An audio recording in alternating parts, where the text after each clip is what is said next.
Bom dia, estão me ouvindo bem?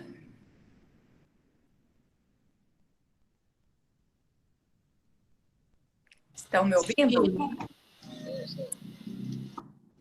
Esse computador, eu estou no computador agora, vocês estão me vendo no meu celular, mas também vou trabalhar pelo computador. O computador não tem câmera, por isso que eu entrei um pouco aqui, né, pelo celular, para vocês me verem.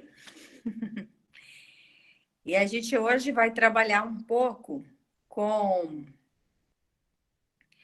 aquilo que eu prometi para vocês na semana passada. Eu vou falar um pouco sobre a questão das pessoas trans nos esportes, né, que é um tema muito contemporâneo, algo que está muito presente nos esportes de rendimento. Presente em que sentido? Porque é uma polêmica, né? Nos esportes de rendimento, nas Olimpíadas, enfim. Então, eu vou explicar para vocês, assim, o material que foi postado lá, né, no SIGA sobre isso, fazer comentários, e também, hoje, nós vamos fazer, assim, uma orientação sobre esse fechamento da disciplina, porque nós já estamos indo para o fechamento da disciplina, né? Vou reforçar aquelas datas de envio do material, né, da resenha e do material didático. E, claro, tirar as dúvidas, né, de vocês em relação a isso. Eu também quero informar que aquele material, essa discussão sobre trans nos esportes, é um tema complementar. Ele surgiu, né? Ele surgiu em virtude das nossas conversas, mas não há uma cobrança em relação ao tema, quanto à produção de materiais, né, dos trabalhos. É mais uma informação complementar mesmo. Então, é isso, né? Vou passar aqui para o computador e abrir o sistema, mostrar para vocês lá o material, né? E a gente vai trabalhar nisso hoje. Também preciso informar para vocês que o professor Fábio não estará conosco hoje. Ele tem que resolver algumas questões no outro setor da Unemat, né? Um trabalho lá na PROEC. Então, ele pediu para que ele não comparecesse hoje para essa aula, né? Então é isso, gente. Já vou ali para o computador.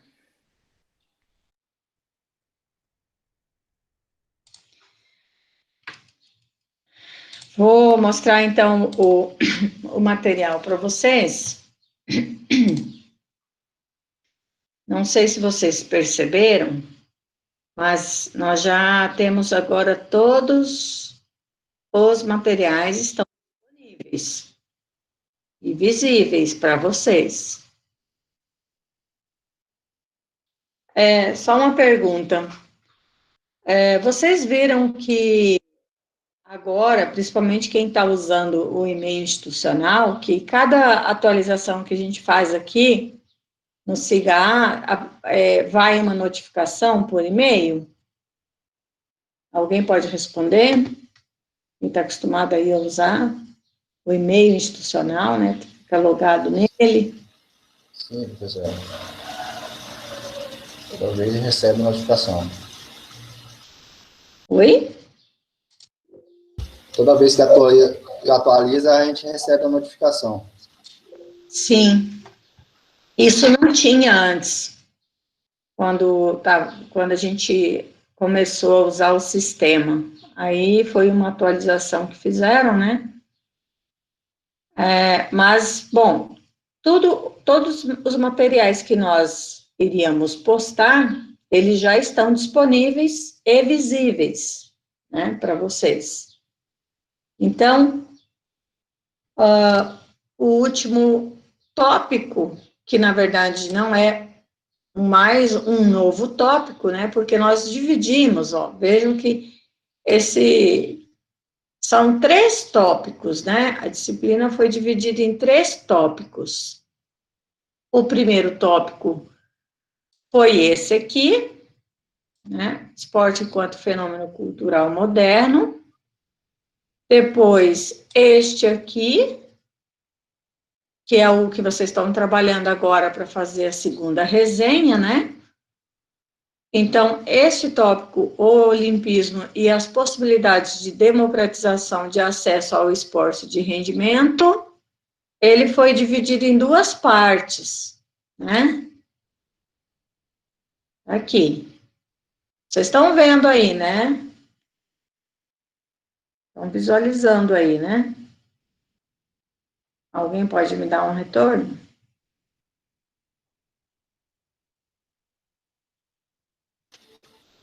Sim. Beleza.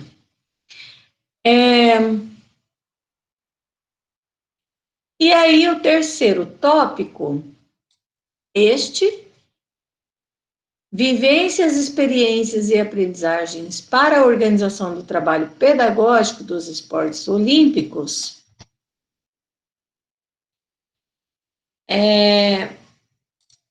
Vejam que aqui tem um subtítulo, Metodologia de ensino sobre esportes de rendimento e olímpicos na educação física escolar, né? Então, esses materiais postados, eles têm a ver com essa questão. E esse tópico aqui, ele está dividido em 2 partes também, né? Mas é um tópico dividido em 2 partes, tá? Esse material deste tópico, tanto aqui, né, nesta primeira parte, como na segunda parte, são discussões, textos, vídeos, voltados para quê? Para subsidiar, para dar base para vocês organizarem o seu material pedagógico, certo? Conforme aquela organização que vocês já definiram, né? Já distribuíram lá, se organizaram em trio, em dupla, alguns ficaram sozinhos também, né? Sem problema. Então, faltava mais uma parte, e essa parte foi disponibilizada, né? É uma abordagem sobre os esportes paralímpicos na escola, né? E aqui também um texto, né, sobre isso, mas é um texto mais geral também. E este texto, que na verdade, ele não é um texto acadêmico, né, não é um artigo científico, é uma matéria, né, no portal da Educação Física, que discute a polêmica da jogadora Tiffany, né, que é algo que é a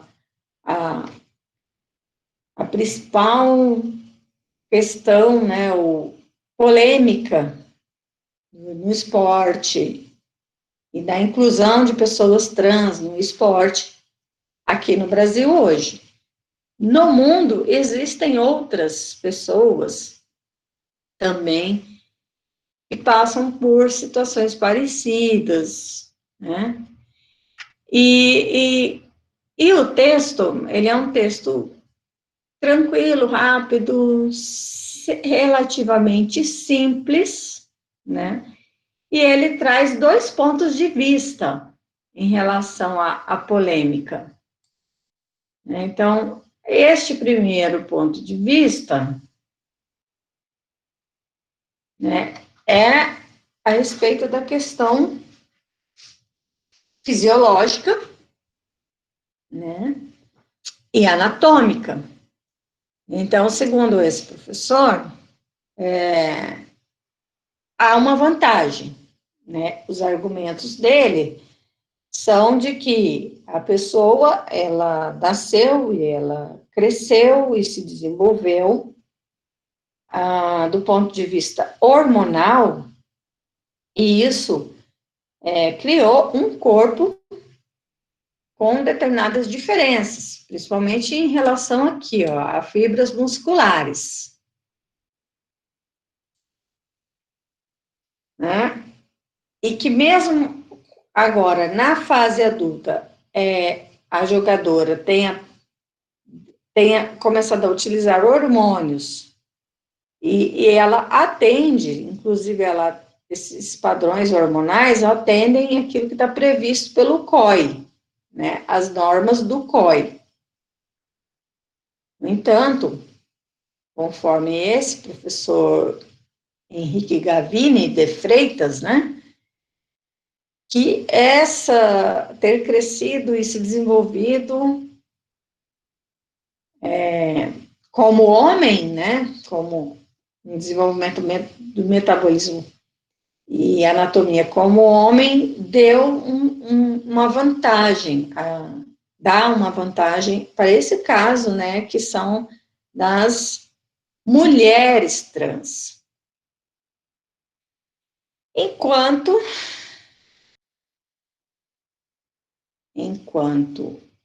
também nós temos um ponto de vista aqui que diverge, né, mas não em relação à discussão sobre hormônio, né, porque este professor Pedro Xavier Russo Boneto, ele não é especialista nisso, mas ele faz toda uma avaliação do ponto de vista sociológico, cultural, né, a respeito dos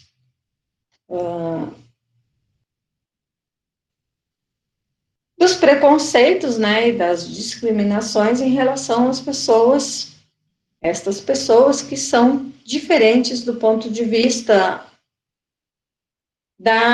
do gênero, né, e da sexualidade.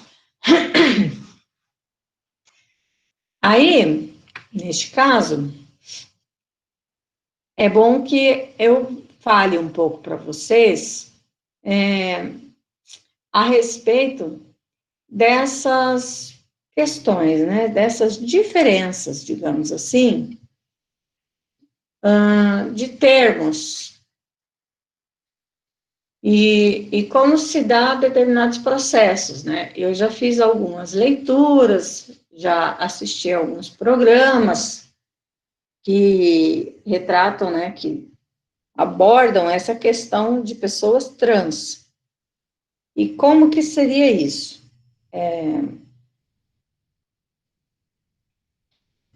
Pessoas trans, quem são pessoas trans, né? Como elas são? Como se dá isso? Bom, então, voltando lá às aulas de anatomia. Quando a gente nasce, comumente, até mesmo antes de nascer, hoje em dia, né, a maioria das pessoas já consegue identificar, através de ultrassom, quando uma pessoa, uma criança já tem, né, a presença de um pênis e aquela que não tem. E a partir dali a gente já designa, né, na nossa cultura, a gente já designa aquela com pênis, portanto, é um menino, e aquela sem o pênis, e a gente subentende ali que ali tem uma vagina, que é uma menina. A gente ainda tem uma outra situação, que são as pessoas intersex, tá? Quem tiver interesse, curiosidade, vá ler sobre o assunto.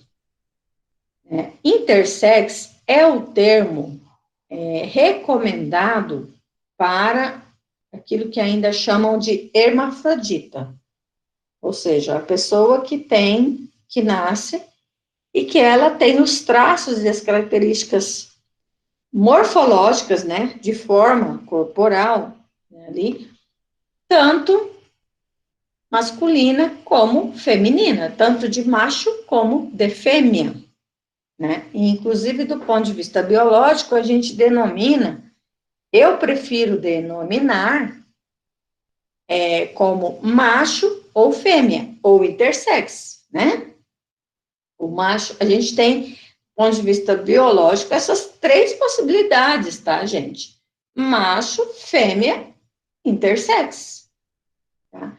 Intersex não tem nada a ver, em princípio, não tem necessariamente a ver com questão de pessoa trans, tá? A pessoa trans, comumente, é alguém que nasce com determinada morfologia, ou seja, ela tem aquele corpo de macho ou de fêmea, mas ela não, no decorrer da vida e ao se desenvolver, e hoje em dia a gente detecta isso às vezes bem mais cedo, de que ela não se identifica do ponto de vista do gênero com aquele corpo. Então, vocês vão ver que tipo de situação. Alguém que nasce como macho, mas se desenvolve e não se identifica como homem. Eu não me sinto homem, né? E esse corpo, ele tá estranho, ele é estranho para mim, né? E aí ela não constrói o que seriam as características do gênero que a sociedade espera, tá, desta pessoa. Então, ela é um macho, né? Ninguém está negando essa biologia. Ela é uma pessoa que nasceu como macho, mas não se identifica como homem. E se identifica como feminina, como mulher, né? Como mulher, como feminina. Esse também não é um processo simples, leva às vezes uma vida inteira, ou começa mais cedo, como eu disse.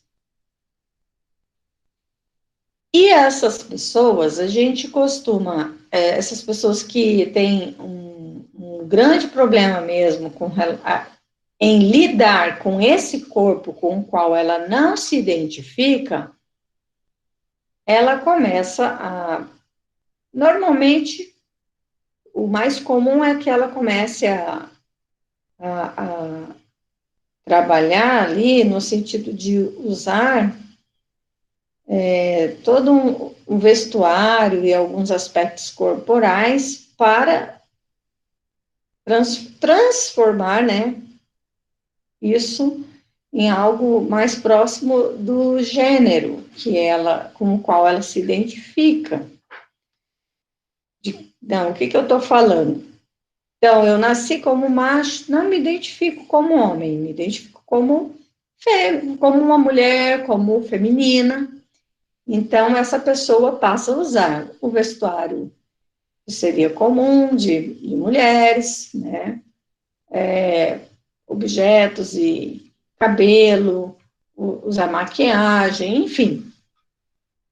E ela, dependendo do nível de insatisfação mesmo corporal, ela muitas vezes pode buscar mais artifícios para que este corpo possa ser cada vez mais próximo daquilo que ela se identifica. E aí recorre ao uso de hormônios, né? Isso é importante para nós aqui, considerando o assunto que a gente está tratando hoje, e várias intervenções cirúrgicas. Então, se eu nasci como macho, eu faço todo o procedimento de hormonização para o uso dos hormônios que são femininos, né? Que são aqueles que constrói, né, que estabelecem os traços e os padrões corporais de fêmea, né? E aí nós temos dois hormônios muito mais conhecidos, mas existem outros, tá? Eu não sou especialista nisso, nessa discussão, mas assim, para o macho existe uma predominância de quê? De testosterona. Para as mulheres, de progesterona e outros, né? Mas não é porque para macho é testosterona que vai fazer impulsionar aquelas mudanças corporais na adolescência que faz com que esse hormônio seja um hormônio que esteja presente só em corpos de macho, tá, gente? Mulheres também têm níveis de testosterona no corpo. Mas, enfim, o processo de hormonização, ele acontece justamente para adquirir essas características, né, que são próximas ao gênero que a pessoa se identifica. E ela também, muitas vezes, recorre a cirurgias, como eu já falei. No caso de alguém que nasceu com um corpo de macho, o que ele vai buscar, neste caso? Vai fazer cirurgia para implante de seio, né? Não vou falar mama, porque não é mama. Mama é uma outra coisa, né? De seio, de peitos, né? E muitas vezes pode chegar até a uma cirurgia de redesignação sexual, ou seja, a pessoa vai fazer a retirada, né? A cirurgia vai retirar e reconstruir, né, no lugar do pênis, uma vagina, né? E essa cirurgia, ela já é muito bem desenvolvida, com muito sucesso, né? Quando feita, claro, em centros especializados, né? De referência. Então, a pessoa passa a ter um corpo, literalmente, né? Do ponto de vista da forma e externamente, totalmente modificado. Também, o oposto, né? Que seria o caso, a ideia do oposto aqui é o corpo de fêmea, também pode passar por uma série de procedimentos, além da hormonização, também intervenções cirúrgicas para retirada de mamas, agora, aí sim, eu estou falando de mamas, né? E também existem cirurgias para construção de pênis, né? Construção peniana. Não muito bem sucedidas, igual é o caso da redesignação de macho para, né, fêmea, no caso. Mas existe. Isso já existe tem algum tempo. Acho que mais de talvez 2 décadas, né? Talvez 20 anos já tem uma série de tentativas para isso. E isso que eu estou falando para vocês tem a ver com pessoas transexuais, né? Transex. Nem sempre pessoas transex vão chegar a todas essas etapas de modificações corporais que eu falei para vocês. Algumas fazem algumas mudanças e fica por ali, não faz a redesignação sexual, né? Até porque são difíceis, são caras, enfim, tem uma série de fatores que dificultam. Algumas, inclusive, não chegam nem sequer a fazer nenhum tipo de intervenção, nem hormonal e nem cirúrgica, né? Porque para algumas pessoas, o uso de hormônios pode ser muito danoso, né? Pode danificar o fígado, enfim. Então, algumas pessoas não são muito tolerantes a esses procedimentos e elas acabam não fazendo. Também tem uma diferença de terminologia que a gente usa transex e transgênero, né? Justamente para dizer que transex, o mais comum é que as pessoas transex sejam essas que buscam essas transformações, né, corporais. A transgênero nem sempre vai se preocupar com essas transformações corporais, tá? Ela vai fazer muito mais o processo de mudança de gênero, de, enfim, usar o vestuário e o que seria aquele, a forma de se posicionar, de se arrumar, né, de se apresentar para o mundo. Então, vocês vão ver muito nessas notícias, né, os termos. Às vezes vão falar transex, transexual, às vezes vão falar transgênero. Existem algumas diferenças entre esses nomes? Existe na prática, né? Mas quando a gente está aqui aí agora sim, entrando na nossa discussão sobre o esporte, mas no esporte, não tem não tem muita abertura, digamos assim, para algo que não envolva a questão hormonal, por exemplo. A Tiffany, ela não poderia, segundo as normas do COB, né, que o COI é o Comitê Olímpico Internacional, e o COB é o Comitê Olímpico Brasileiro, assim como as respectivas confederações esportivas, se por acaso essas pessoas não tiverem os níveis hormonais que são recomendados pela entidade, né, esportiva, no caso,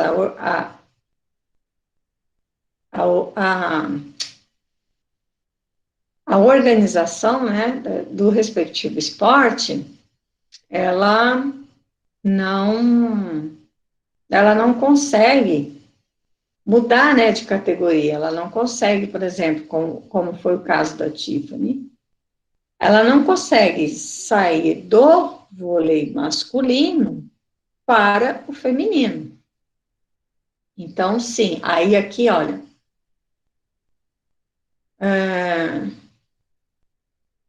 destacando a notícia, né, que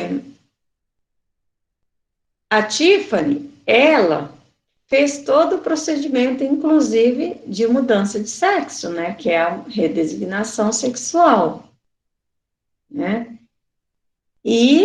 mas isso não era necessário. O que seria necessário? Só que ela conseguisse estar com os níveis hormonais condizentes com a norma do COI, né? Que seria de 10 nanomóis por litro de sangue, enquanto o índice dela é 0,2 nanomol litro. Lembra que eu falei para vocês? Gente, se tiver dúvida, pode interromper e perguntar, tá? Eu falei para vocês que mulheres também têm testosterona. Algumas mulheres têm um alto nível de testosterona, ou muitas vezes usam testosterona como um doping, né? Porque a testosterona, ela influencia na performance, tá? Então, mas tem algumas mulheres que têm um nível de testosterona natural. Então, isso já foi uma questão de muito debate no meio esportivo, porque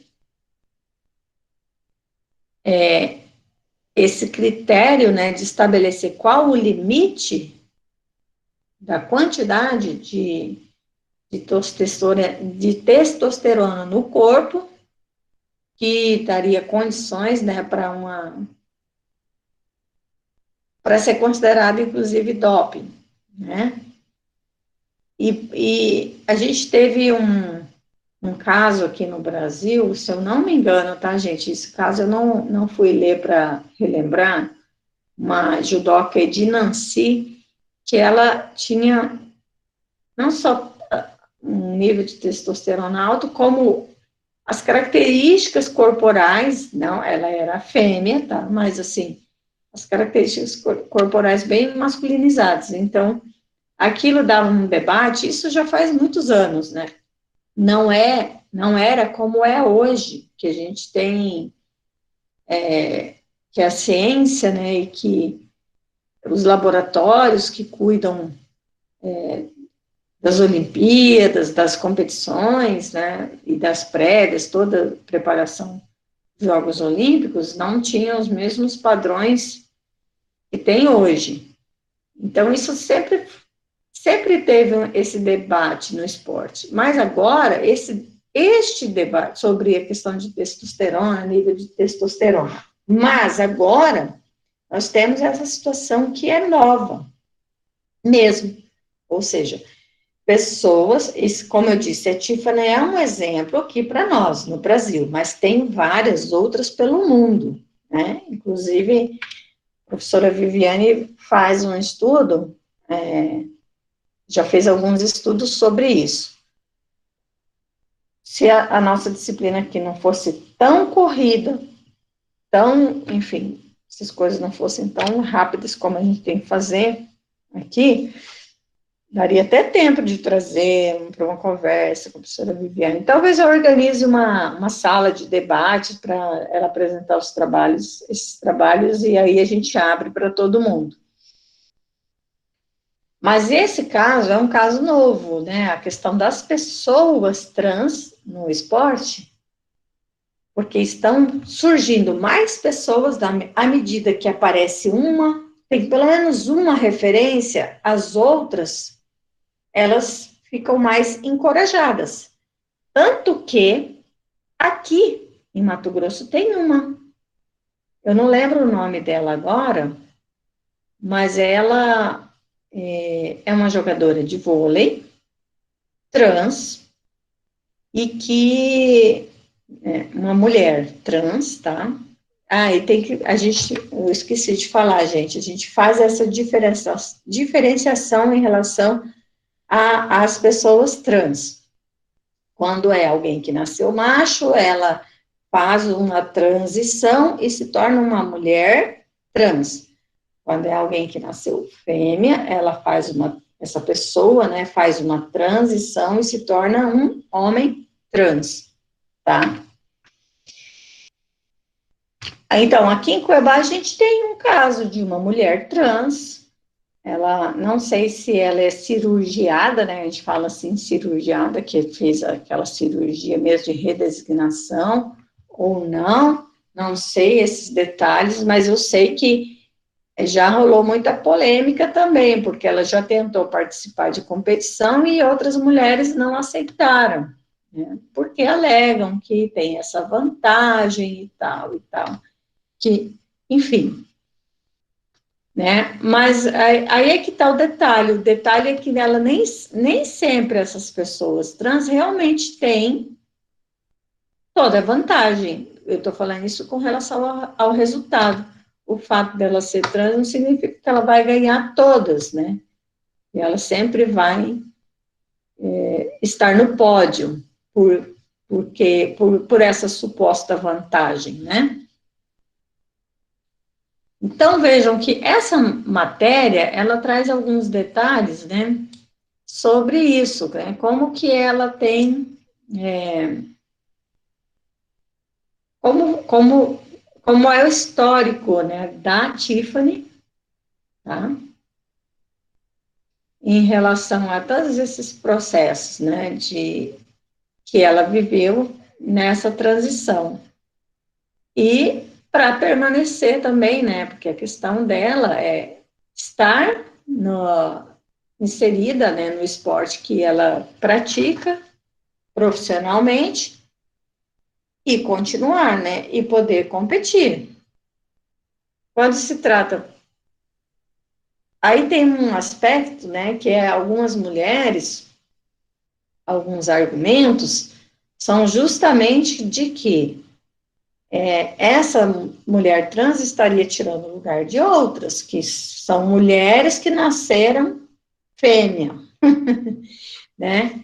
Então, é uma polêmica difícil, porque também, por que é uma polêmica? Porque ela recai em todas essas nossas, eu diria o termo, nossos pré-conceitos, né? A gente tem esses conceitos de que mulher é mulher e homem é homem, a gente não, tá? Eu não tenho isso.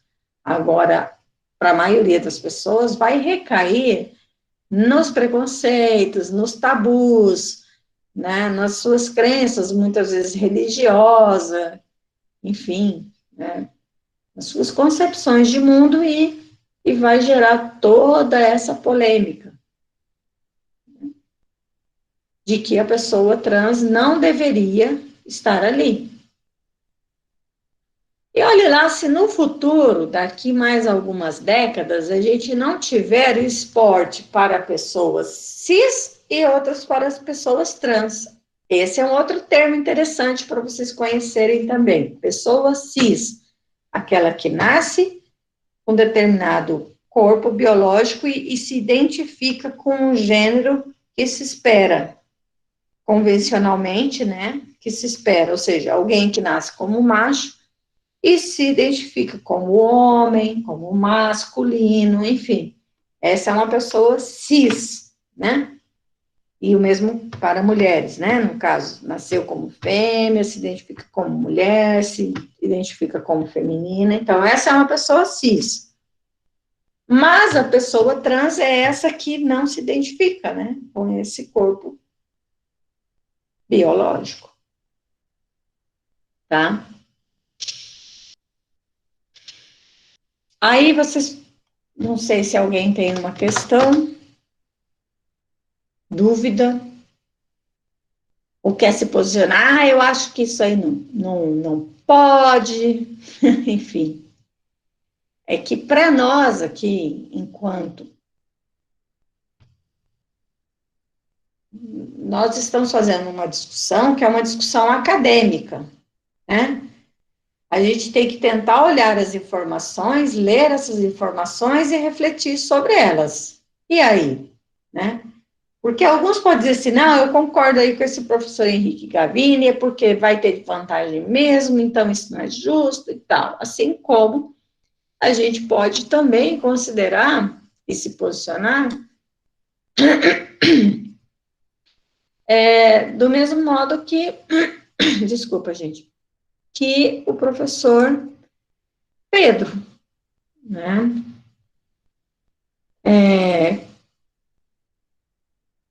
Que muitas vezes isso é um preconceito, né? E que essas pessoas trans podem e devem ser incluídas também no esporte de alto rendimento, e não apenas em outras situações, né, da vida humana. Então,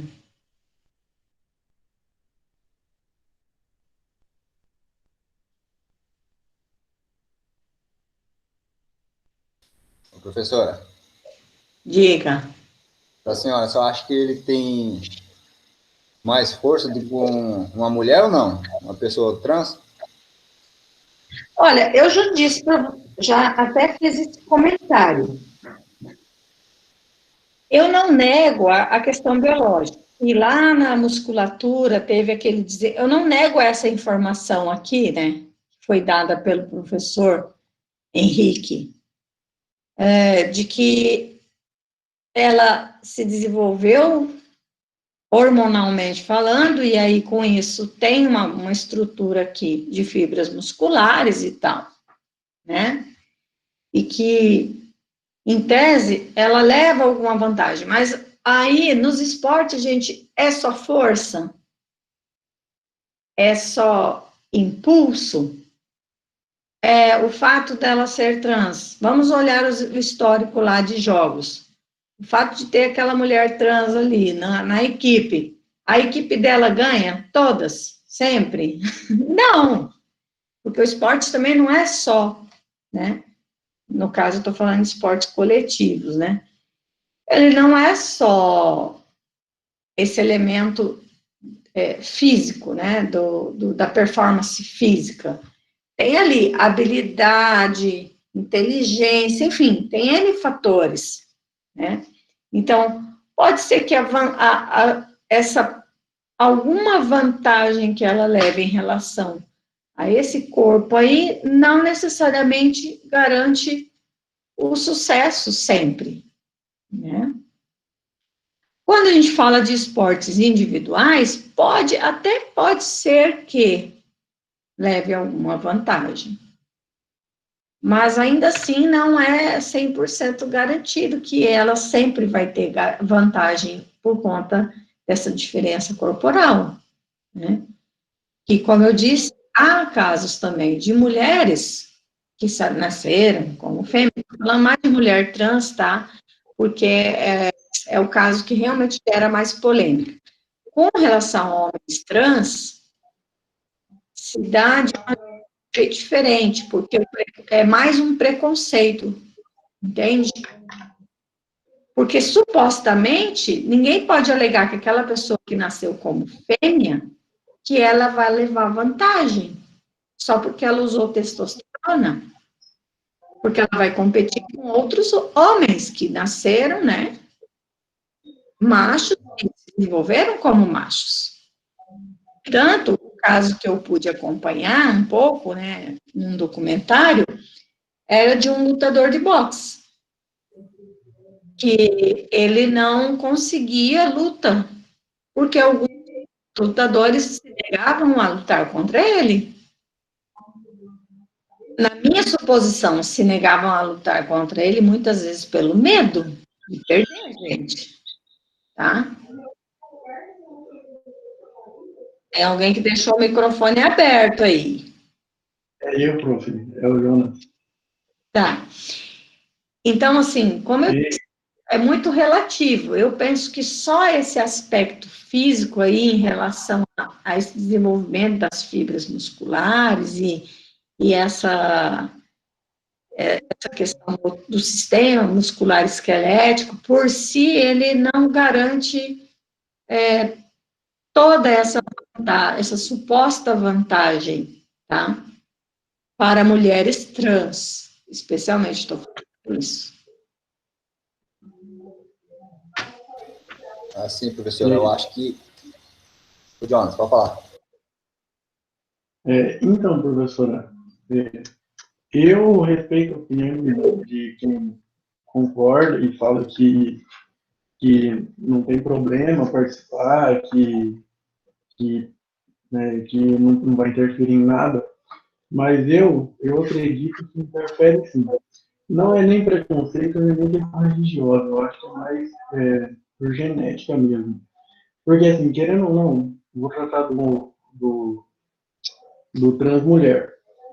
Vamos supor que pode mudar hormônio, pode se igualar a um hormônio masculino, tudo, mas ela cresceu como homem e se evoluiu como homem e vai disputar, vai diminuir. Eu acredito que diminua e acredito que não vai ficar como se tivesse o hormônio masculino ao todo, né? E depois da transformação. Mas eu acredito que ainda assim interfere. Vou dar um exemplo. Vamos supor que tem uma mulher trans que está jogando futebol.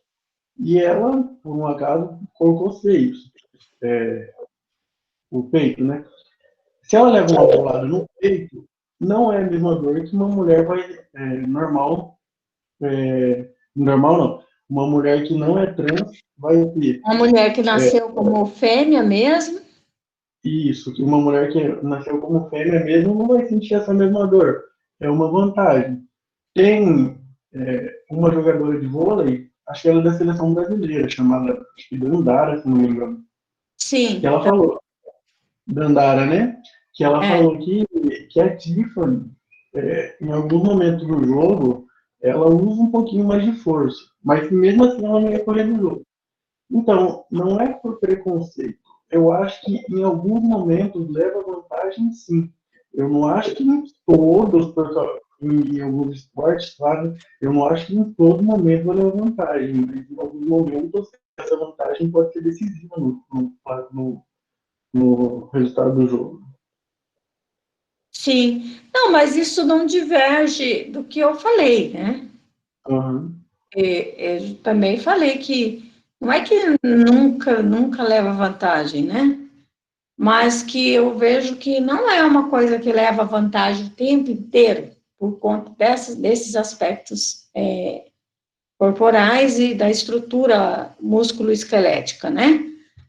Agora, deixa eu só fazer uma correção, meninas, ajudem aí. Eu já joguei futebol, tá? Uma bolada no peito, para nós, dói, mas não é igual uma bolada no saco, não, tá? Entenderam? Professora, Oi. a gente está falando de esporte de alto rendimento. Eu Sim, acredito assim que o esporte de alto rendimento ele é super seletivo, super seletivo. É para minoria.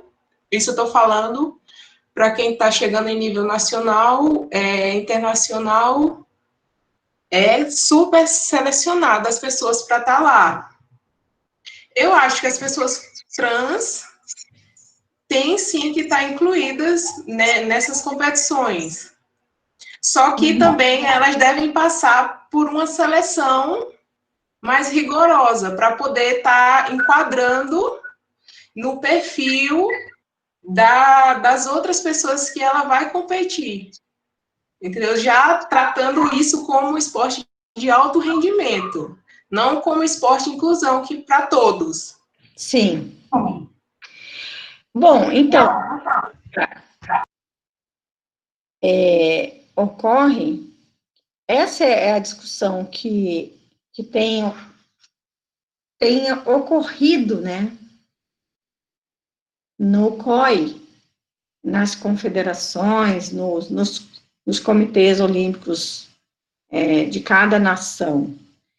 E aí, esses valores que eu mostrei ali para vocês, em relação aos nanomols, isso já é todo um processo que vem de muitos anos, né, sendo discutido. Ele já estacionou nesse critério dos níveis de testosterona? Provavelmente não. Isso ainda é uma coisa que está sendo debatida, compreende? Então, esse é hoje um critério, né, para que a jogadora possa ser incluída, e isso eu estou falando do alto rendimento mesmo. Mas pode ser que esses critérios, eles sejam revistos, conforme até mesmo o desenvolvimento da medicina do esporte, né, de todas essas bases científicas que são utilizadas para definir, no nível do esporte, né, especialmente do esporte de rendimento, o que é considerado adequado para o esporte feminino e para o esporte masculino, tá?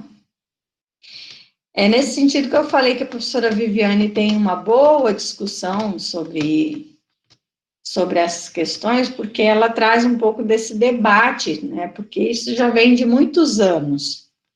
E agora, hoje, neste momento, né, se apresenta essa, que inclusive eu nem fui buscar em artigos científicos para realmente saber se mas eu confiei, né, no site que eu dei para vocês, no sentido de que são informações muito básicas, né, gente, isso aqui, tá?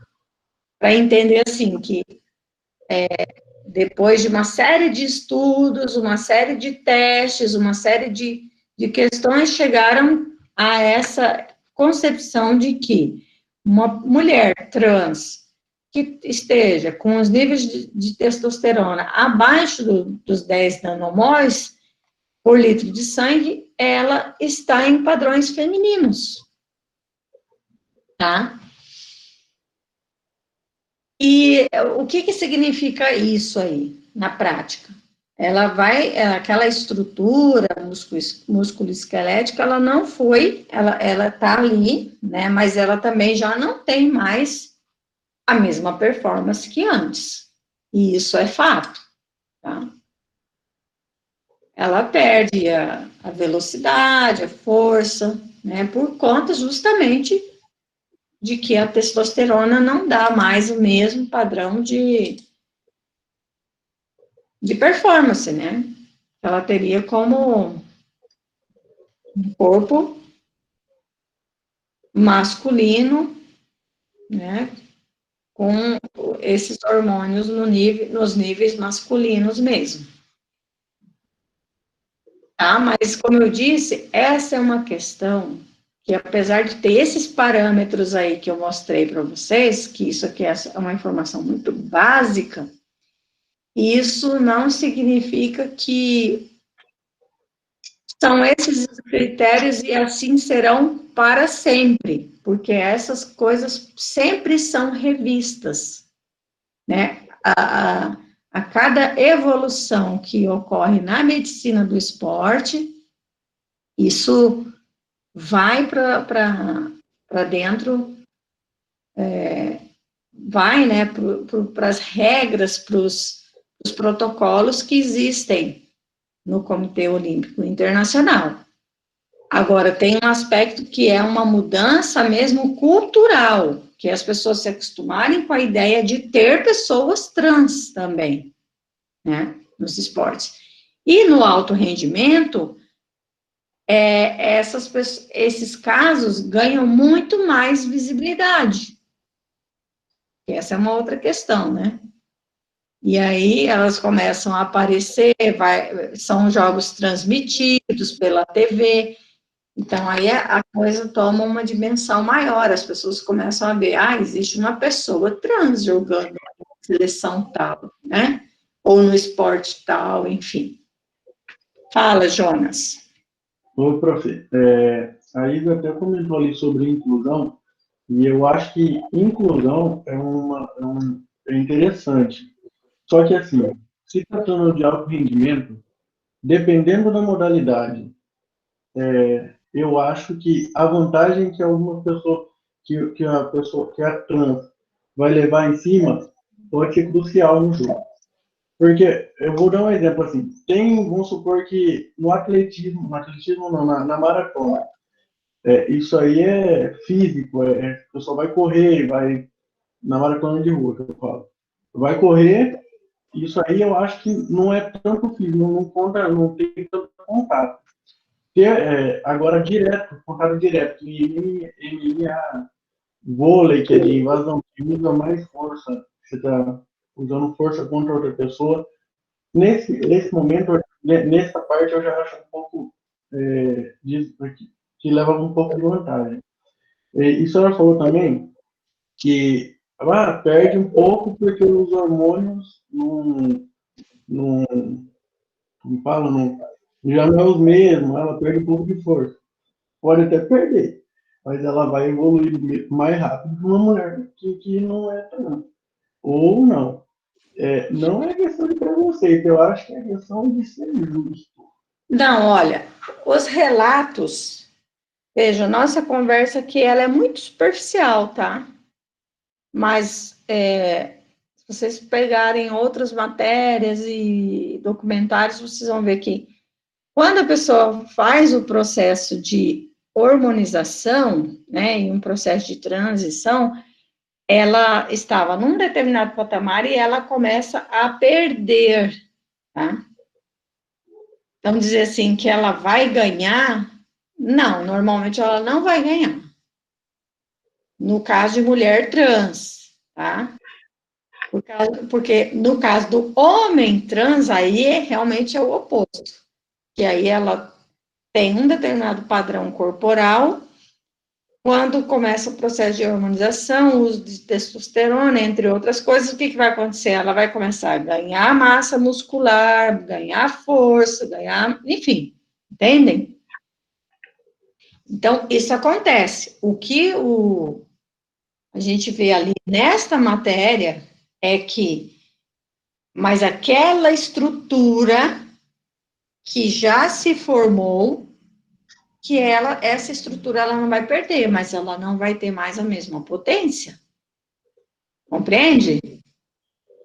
É isso que eu tenho clareza. Não, assim, eu compreendo o que a senhora falou. Só que é que nem a senhora falou, a gente está falando aqui superficialmente. E a gente está falando muito de cientificamente. A senhora falou que muda um pouco, né? Muda, não fica a mesma coisa. Só que se a gente levar relatos de jogadora, a gente vê que não é verdade, não é totalmente verdade isso. Que a gente vê que é Você está falando como você vê. Não, eu estou falando porque, assim, jogadoras que estão vivendo aquilo, que falam que não é a mesma coisa, entendeu? Sim. Eu acho que, então, é por isso que eu falo, a ciência fala que é isso. Eu acho que a gente levar só na ciência, a ciência não é sempre, não tem sempre errado, não. Eu acho que a gente levar em consideração que uma pessoa está vivendo, eu acho que conta um pouquinho também, hein? Não, eu não discordo de você. Isabelle, você quer falar alguma coisa? Eu ia falar com relação a... Eu convivi com uma pessoa que ela mudou de prova. É homem, mudou da prova de meio fundo para a prova de 100 metros. Ele passou por um treinamento em torno de 1 ano para conseguir chegar próximo a uma pessoa que corre 100 metros. Porque ele teve que mudar todas as suas fibras, que eram de contração lenta para contração rápida, para poder ter uma explosão. E isso vai acontecer também com as pessoas que são trans. Elas vão ter que se adaptar àquele tipo de esporte, porque ela mudou todo o hormônio do corpo dela. Tá certo que ela tem estruturas diferentes, mas o esporte de alto rendimento, ele procura isso, ele procura pessoas que se sobressaiam sobre outras, entendeu? Para ter aquela excelência, aquela boa performance. Sim, realmente é um argumento que para o esporte de alto rendimento realmente tem essa busca, né? Por sempre um crescimento. E aí. E na Grécia Antiga se buscava isso, né? O corpo perfeito, a pessoa perfeita, a que chegava mais próximo dos deuses. Entendeu? Hoje que mudou, que é mais a questão profissional, reconhecimento pessoal, nação, entendeu? Sim. Miquel, abrir o microfone. Antes de você falar, eu só quero comentar sobre a fala do Jonas o seguinte, que ele falou que só a questão científica que está sendo considerada para estabelecer aqueles critérios do COI, mas foi nesse sentido que eu falei, que o COI, ele considera essa evolução da medicina esportiva, e etc., e vai estabelecendo critérios e protocolos, certo? Mas o COI é uma instituição que visa a melhoria, né, sempre alçar maiores níveis no desenvolvimento do esporte, a inclusão, como a gente viu lá no vídeo sobre educação olímpica, né, olimpismo. Então, assim, não significa que o COI vai ficar estacionado nesses critérios aí, entende? Isso sempre pode ser revisto, inclusive considerando outros tipos de critérios que não sejam só o da ciência da fisiologia, tá? Porque o COI é, assim como as outras organizações esportivas, são organizações políticas, mas elas podem tanto adotar critérios que sejam excludentes, e aí, no caso, seria excluir pessoas trans, como critérios includentes, que seriam incluir, mas incluir de que jeito, sabe? E aí estabelecer esses critérios. Por enquanto, existe isso, existe esse protocolo atual, que eu nem sei dizer para vocês exatamente como é. Aí eu só apresentei uma informação muito básica ali, tá?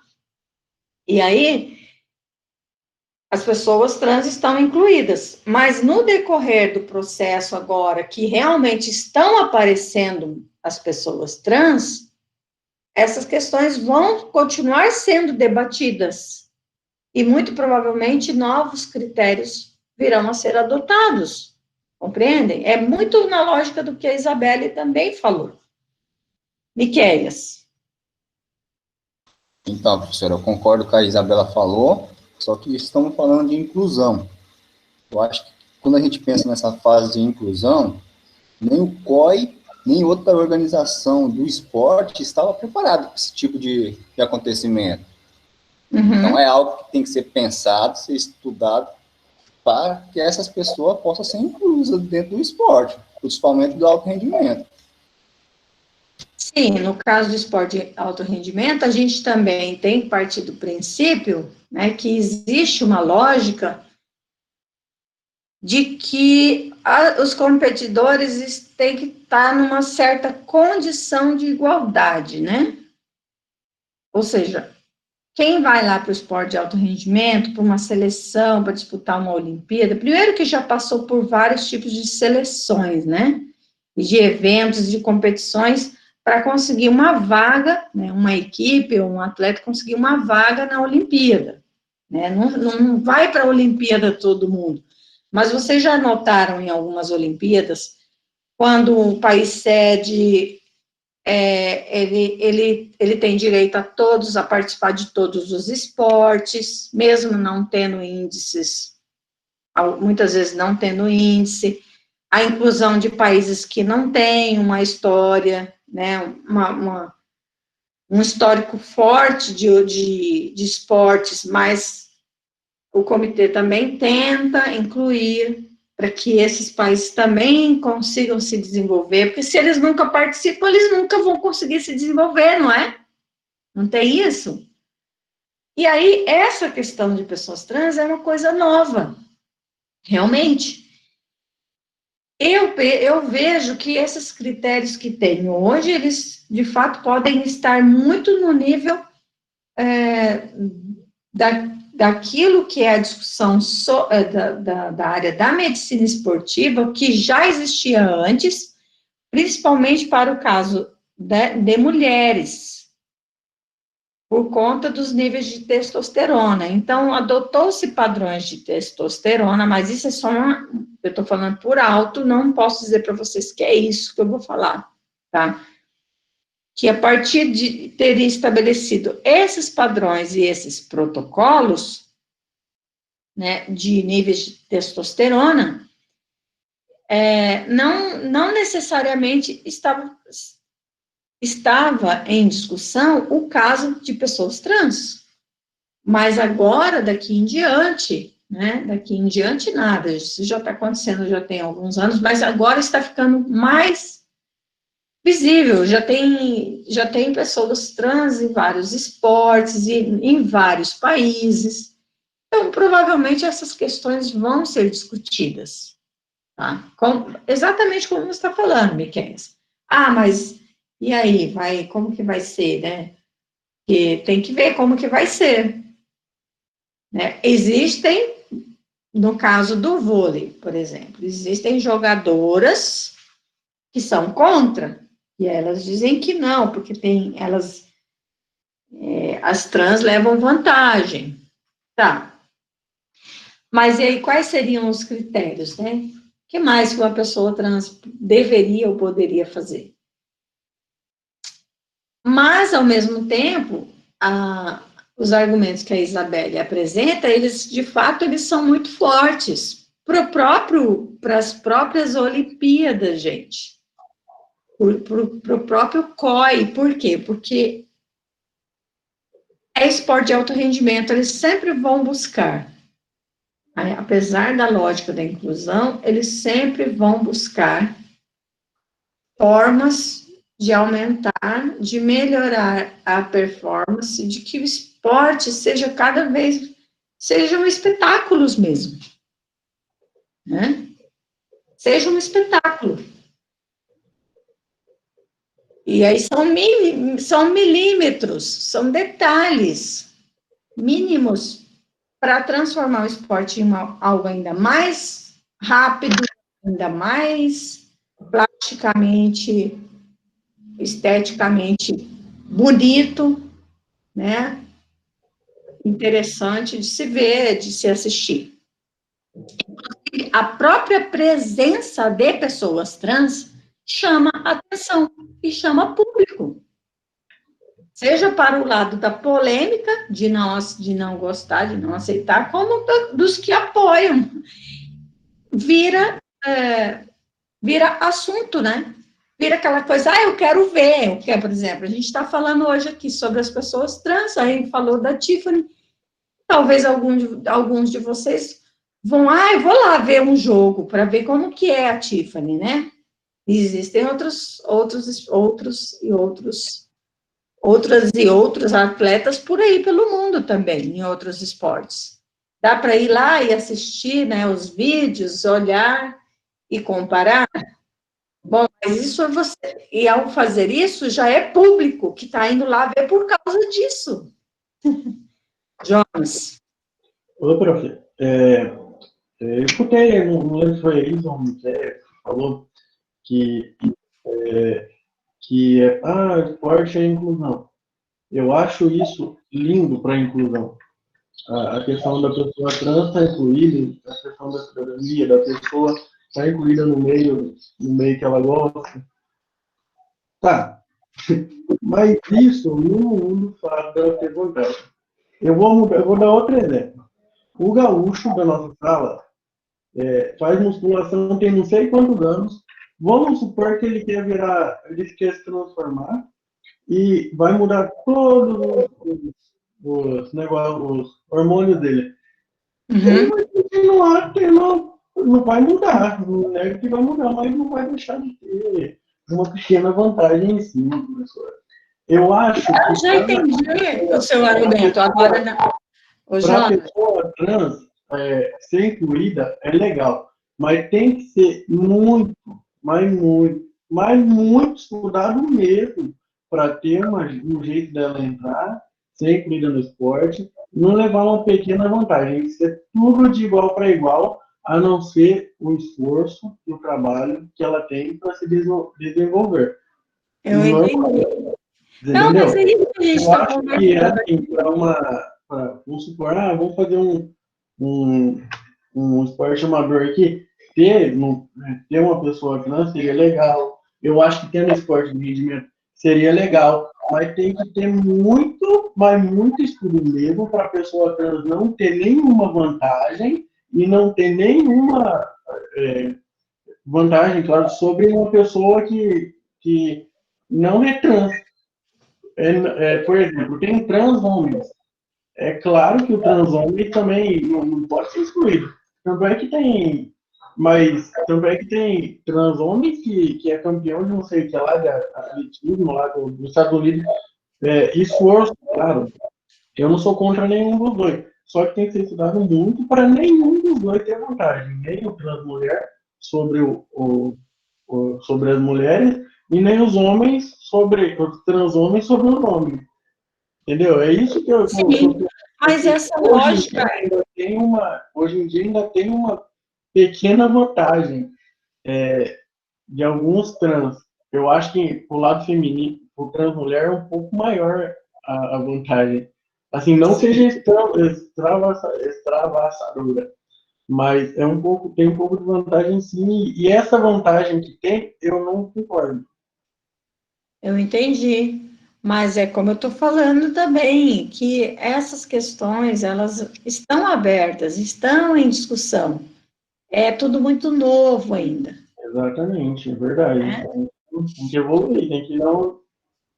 Olha, e Evoluir. outra coisa, não vale ficar citando pessoa que não está que não tá aqui, né? Que não pode falar por si. Ah, não, não, mas é só um exemplo, prof, porque o gaúcho é grande, ele é muçulmano, entendeu? Gente, quem que está conseguindo acompanhar a conversa aí? Porque até agora, ó, só tá eu, Jonas e Miqueias e Isabelle aqui. As outras estão aí mesmo escutando essa conversa ou só largaram aí os seu computador ligado? Tô aqui, professora. Ah, Tô aqui. bom. Ah, muito bem. Oi, Eu Thaís. tô aqui quase para romper a amizade com o Jonas também. Ô, Cat, não fica bravo Ó, comigo, não. hoje a polêmica tem que ser aqui também, no grupo, né? Não é só. Cat, sua opinião, amiga. Mas, gente, eu não posso É continuar verdade, é muito, verdade. eu não posso continuar muito nessa discussão, porque eu ainda tenho que reforçar com vocês as orientações dos trabalhos, tá? Depois aí eu vou falar e vai ser corrido também, isso não é legal. E a gente já está aqui, ó, já tem 1h14 com essa. Oi, Fábio. Ah, tô vendo aqui. Muito bem. Mas assim, vocês. Eu fiz essa abordagem muito mais porque surgiu a discussão, né? Não é que era um tema principal na disciplina, mas é um tema contemporâneo, ou seja, é uma coisa que está acontecendo agora e que vai, e como eu disse, a tendência agora é ter muito essa discussão, sabe? No âmbito dos esportes e especialmente dos esportes de rendimento. Então, é algo que a gente vai ter que se habituar a lidar e a gente vai encontrar, né, como professores e como professora, por exemplo, de estágio, gente, eu já encontrei várias pessoas trans em escola, aqui em Cáceres, né? Porque vocês pensam, tá lá, né, não sei aonde. Não, está aqui, está aqui. Existem pessoas trans em escola e que fazem aula, né, de todas as disciplinas e tudo mais, inclusive da educação física, né? Porque a gente está falando de um assunto que parece que é lá no outro planeta, né? Mas não, a gente tem, claro que a gente está falando de pessoas dentro da escola, não são pessoas que estão ali fazendo esporte de alto rendimento, mas são pessoas trans, que a gente vai ter que trabalhar com elas. E de que jeito que a gente vai trabalhar com essas pessoas, né? Não sabendo, por exemplo, coisas básicas, seria, primeiro, quando você vê que a pessoa é transgênero, inclusive transsex, né? Que é alguém que já está usando hormônio, que está fazendo essas transformações. Você tem que perguntar para ela, olha, você gosta de ser chamada como? Né? E não chegar aí, porque lá de chamada vai ter um nome, que normalmente vai estar no masculino ou no feminino, mas e aí você vai tratar essa pessoa pelo nome que está lá na chamada, ou vai tratar ela como ela gostaria de ser tratada, né? E de ser chamada. Esse já é a primeira questão para nós, tá? Deixa o amigo Jonas falar como que ele ia chamar o aluno dele, com o nome que está na chamada ou como ele gostaria de ser chamado. Uai, como ele gostaria de ser chamado, Kathleen.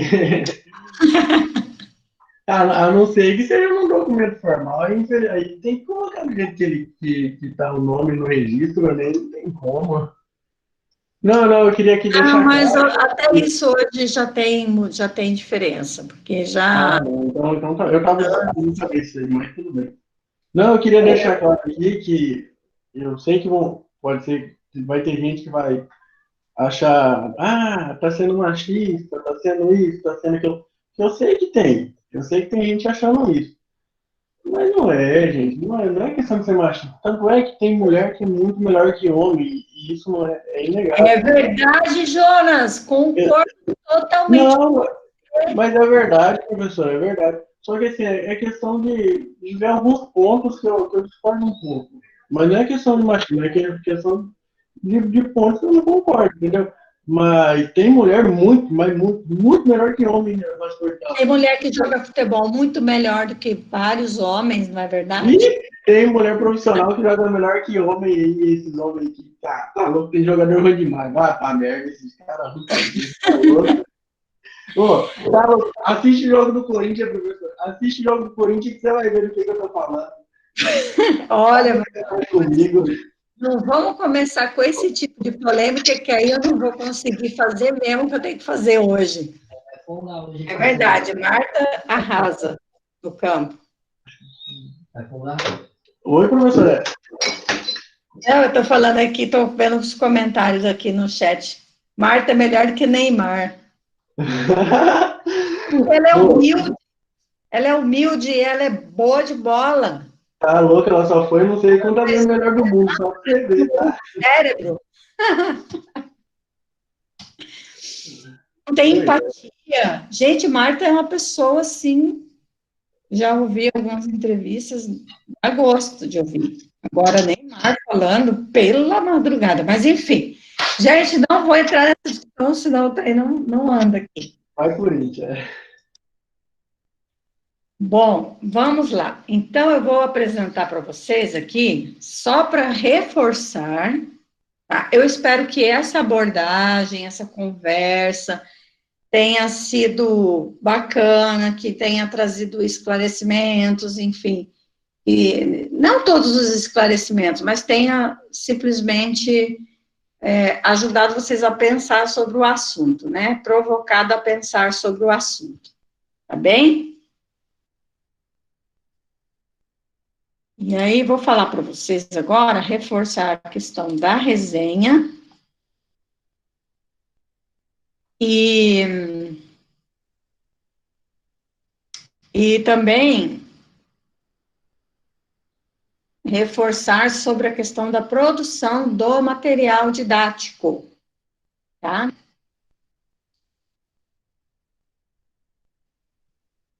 Estão visualizando aí a tela no SIGA? Alguém fala, porque pelo chat eu não consigo ver. Sim. Beleza. Sim. Então, relembrando, a próxima resenha, o tema é este, tá? O olimpismo e as possibilidades de democratização de acesso ao esporte de rendimento. E aí, como este tópico ele é dividido em duas partes, a resenha ela é sobre esse tópico e vocês precisam tratar deste assunto considerando tanto isso que está aqui na primeira parte do tópico, né, que é esse texto, esporte de alto rendimento, produção social da modernidade, os vídeos que nós postamos também, né, assim como essa segunda parte, né, que aqui nós temos o texto, os Jogos Paralímpicos como forma de expressão dos esportes contemporâneos, história das Paralimpíadas, investimento em esportes paralímpicos, tá? E mais um vídeo também. Então, na resenha deste tópico, que é entregue agora dia 11, vocês têm que abordar o tópico como um todo. É este tema aqui, né? O olimpismo e as possibilidades de democratização de acesso ao esporte de rendimento. Mas você vai falar desse esporte de rendimento na perspectiva da Olimpíada, né? Essa Olimpíada que é pensada conforme a Olimpíada convencional, que a gente está mais acostumado a ver, como também das Paralimpíadas, tá? Então, não adianta vir com uma resenha que fala só sobre Olimpíada de forma genérica, tem que falar de Olimpíada e Paralimpíada, e pensar isso, né, sobre as possibilidades de democratização do esporte de rendimento. E aí vai uma dica. A própria existência de uma Paralimpíada já é uma possibilidade de democratização de acesso ao esporte de rendimento. Ela, por si, já é a expressão de uma possibilidade de democratização. Então, ela não pode ficar de fora do seu texto. Sacaram? Entenderam? Sim. Bom, dito isso sobre a resenha, vamos para aquilo que vai ser tratado por vocês como material didático. O ideal, o desejável é que vocês organizem um vídeo. O vídeo sempre é um recurso melhor, e principalmente agora, considerando agora os nossos tempos, a nossa condição atual, sempre vai ser um recurso melhor do que, por exemplo, se eu preparasse uma apostila. Uma apostila é um material didático? É, porque uma apostila, assim, eu poderia colocar um texto, escrever um texto, colocar imagens, né? Mas o vídeo sempre é um recurso melhor. E aí, vocês têm aqui o material que está neste tópico, todos esses, que eu já falei isso hoje no início, vou repetir. Esse tópico aqui, esse terceiro tópico, é onde a gente postou, e ele também está dividido em duas partes, tá? E esse tópico é o tópico que a gente postou material que dê base, suporte, para que vocês possam pensar no desenvolvimento do material didático. Tá? Então, aqui, ó, tem esses dois textos também, e tem, como não poderia deixar de fora, também um vídeo sobre esportes paralímpicos, que também é voltado para a escola. Esse texto, como eu disse, sobre pessoas trans, é uma discussão complementar, não necessariamente ele precisa figurar no material didático, mas se vocês quiserem preparar alguma coisa nesse sentido, pode. E o texto também aqui, olha, como mais um recurso, né, uma base para vocês pensarem na produção desse material didático. E aí, com o material didático, a gente sempre tem que pensar de que maneira eu vou preparar um material didático para quem, né? Para quem? Para onde? Bom, um material didático, neste caso, seria pensar para a educação básica. Eu estaria pensando um material didático para alunos, né? Algo que seria direcionado para que os alunos da educação básica assistam. Mas eu tenho que pensar também conforme os níveis. Eu estou trabalhando com aluno dos anos iniciais, do ensino fundamental, ou esse material é para alunos do ensino fundamental, anos finais, ou é para ensino médio? Entendem? Né? Você tem que pensar o material e esse material ele tem que ser direcionado para um público. Então, de antemão, o trio, a dupla, ou a pessoa que vai produzir esse material didático, tem que ter como propósito. Bom, eu quero organizar um material didático sobre esportes olímpicos. É isso, tá, gente? Não foge também do tema, né? Eu quero produzir um material didático para discutir esportes olímpicos na escola. Para quem? Ensino fundamental, anos iniciais? Ensino fundamental, anos finais? Ensino médio? Ou até mesmo lá para a EJA, que é a educação de jovens e adultos, né? Então, eu defino para que tipo de público eu pretendo aplicar, usar este material, né? E aí, eu vou pensar o material e vou produzir esse material com uma linguagem que seja acessível e condizente com o nível dessas pessoas que serão o meu público-alvo. Então, para a criança, né, anos iniciais, não dá para ser uma coisa muito difícil, um material com uma linguagem difícil, né, que elas não vão entender. Então, vai ter que usar uma coisa mais infantil, né? Por outro lado, anos finais, né, do ensino fundamental já é outro padrão, já são adolescentes, né, crianças ainda mais crianças mais crescidas, adolescentes.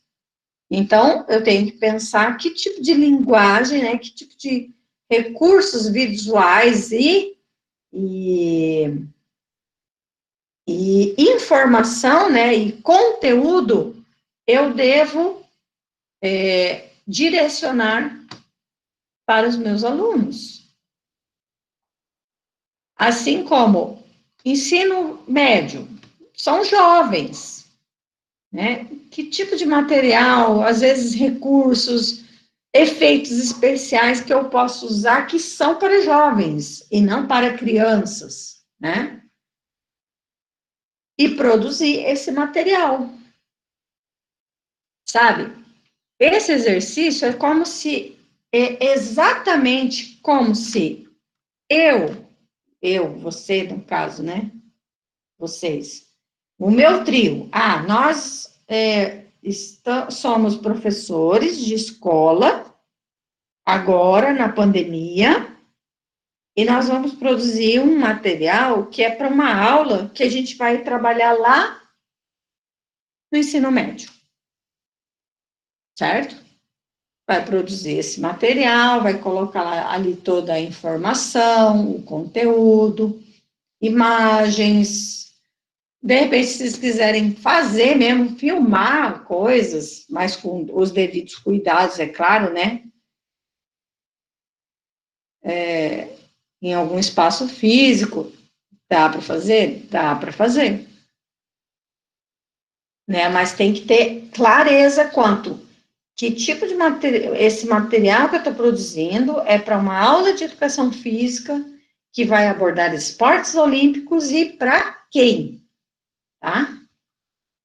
Para qual nível de ensino? Né? Esses materiais que estão aqui, eles ensinam como você deve produzir, como você vai produzir esse tipo de material? Não. São vídeos e textos que discutem como fazer esse tipo de trabalho na escola. E aí vocês vão ver muitas coisas que seriam nas condições usuais, ou seja, naquelas condições sem pandemia. Mas então agora vamos adaptar tudo isso para um vídeo que está sendo pensado para essa condição de hoje. De uma aula de educação física que é dada de forma remota, então que vídeo é esse? De que forma eu vou preparar esse vídeo, né? Mas o material é uma base para vocês pensarem e definirem uma linha de produção do material didático.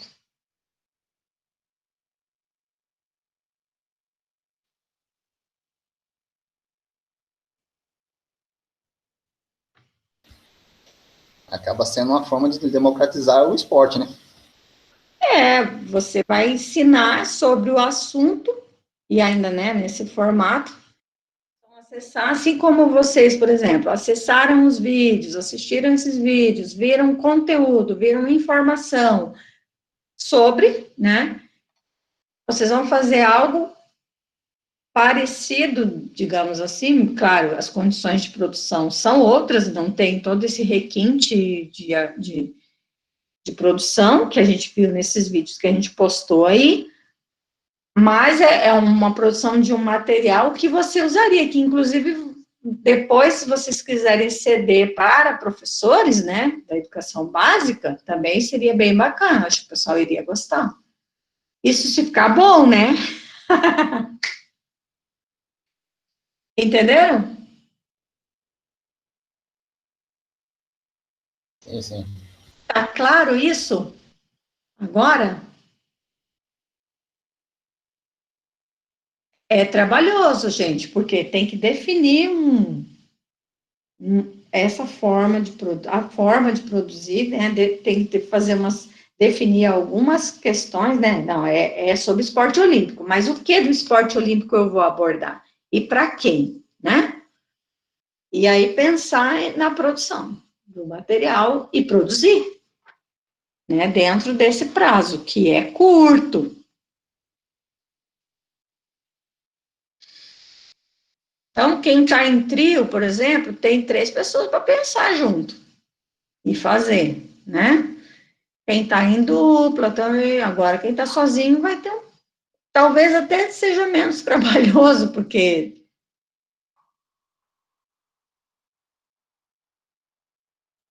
é menos ideias, talvez. Mas para produzir um vídeo, muitas vezes não é simples. E claro, é um material que é longo? Não, é um material que é curto. Vocês viram que teve vídeos aí que a gente postou, que é 5 minutos, 6 minutos, né?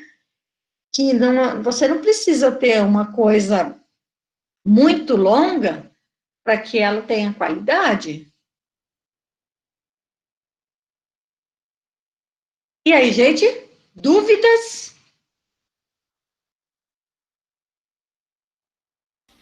Não. Consegui falar para vocês assim, ó, tá claríssimo. Agora, olha que depois tem gente que vai me procurar lá no WhatsApp perguntando, né? É que este vídeo Qualquer dúvida, lá disponível. Oi? Qualquer dúvida, nós entra em contato com a senhora lá. Por enquanto tá de boa. Sim, sim. Não, e essa gravação dessa aula também fica lá, aí. Eu sempre usei esse recurso, gente, desde que meus primeiros momentos, assim, quando começou a ter gravador fácil, o gravador, né, eu tô falando, não é esse gravador de Meet, não, eu tô falando gravador daqueles manual que a gente leva para aula, que a gente leva para uma conversa com o orientador, gravava, aí depois eu ouvia, claro, ali, já estava ouvindo, mas chegava em casa, ouvia de novo, aí pensava, aí que eu ia produzir o que eu tivesse que produzir. Então, esse recurso da gravação é para isso, né? Eu estava lá, estava ali na reunião, ouvi, entendi, não, mas agora eu fiquei em dúvida, aí volta lá na gravação e vê, né?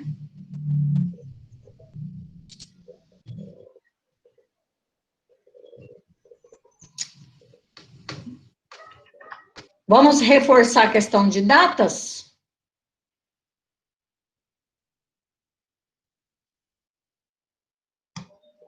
Bora. Bora. Estou abrindo aqui, só um pouquinho.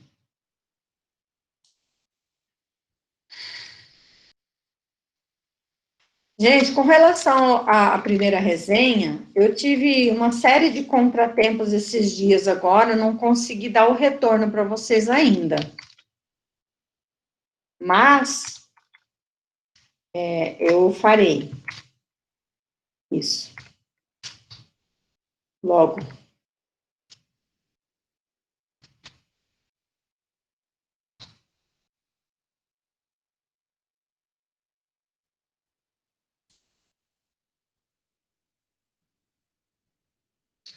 Dia 12, vamos ver aqui. Eu vou olhar, tá? Esse calendário. Dia 12 é sábado, né?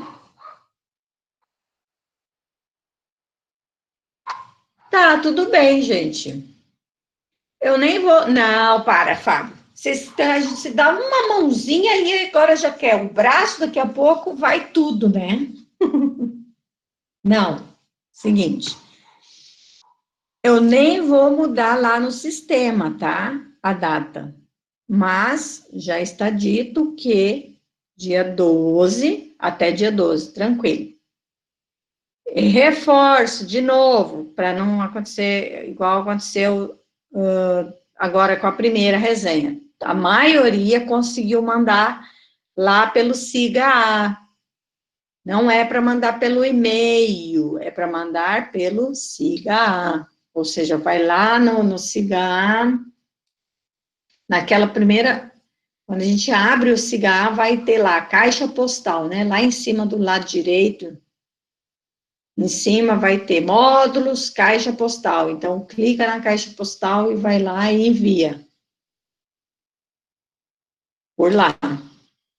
Tem que digitar o nome, né? Digita o nome, não o meu e-mail, digita o meu nome, aí vai aparecer o meu nome, aí vai digitar o assunto, vai digitar a mensagem, vai anexar o arquivo e enviar via sistema. Aí teve um caso, acho que foi o Cido, que ele realmente estava tentando, e eu também testei, e não estava dando certo pelo SIGA-A. Naquele dia, naquele horário que ele estava enviando, não deu certo, mas a maioria deu. E algumas pessoas enviaram por e-mail, né? Pelo SIGA-A vai cair no meu e-mail, mas é porque fica registrado no sistema que você encaminhou ali, entendeu?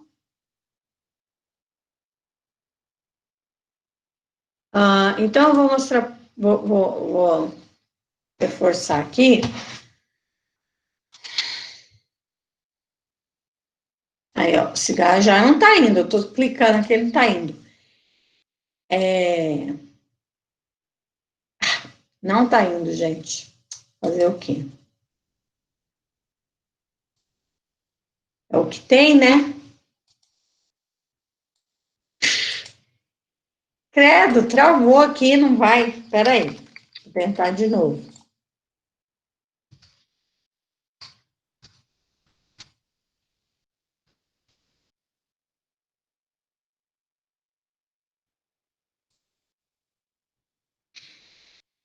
Então, conforme o nosso cronograma de avaliações, nós temos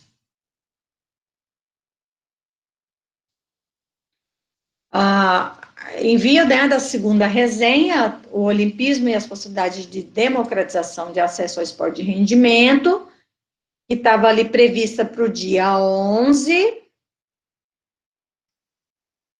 Eu já até vou mudar aqui, tá? Para vocês não reclamarem. Eu vou alterar aqui no próprio sistema. Se o sistema deixar, porque não está indo. Mas se der, eu vou alterar.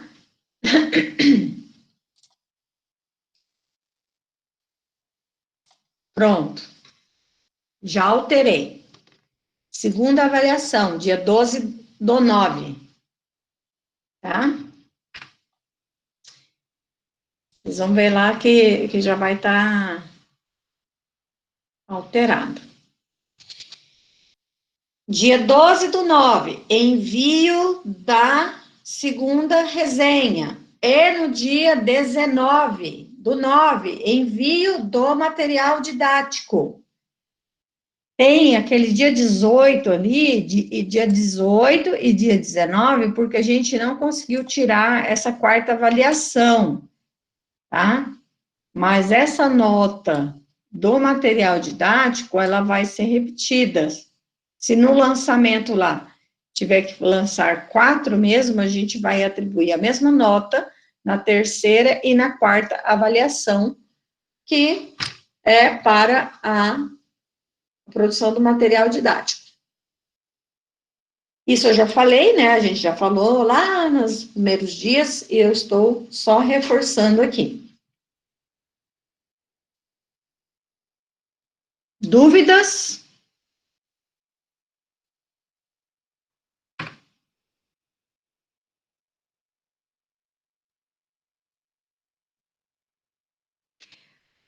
Por que não dia 13, Fábio? Porque dia 12 é sábado, termina a resenha, dia 12, manda ela à tarde, manda ela até à noite, depois vai relaxar em casa, tá? Relaxar, assistir alguma coisa, tomar uma cerveja ou um suco, né? O que vocês preferem, entende? É por isso que é bom, professor, dia 12, porque não acontece como aconteceu na primeira resenha. As dúvidas que tinha. O dia 12 acaba sendo o prazo limite máximo para o envio. Sim, porque hoje a gente fez esse reforço aqui, né, da informação, então acho que vocês vão poder realmente trabalhar melhor.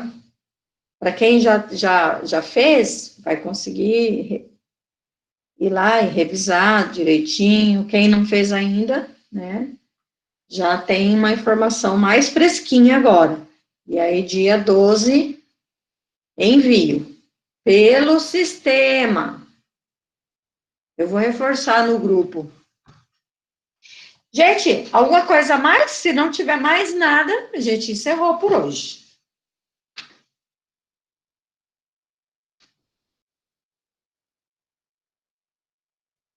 Dou-lhe uma, dou-lhe duas, dou-lhe 3. Encerrou? Gente, bom dia. Até a próxima.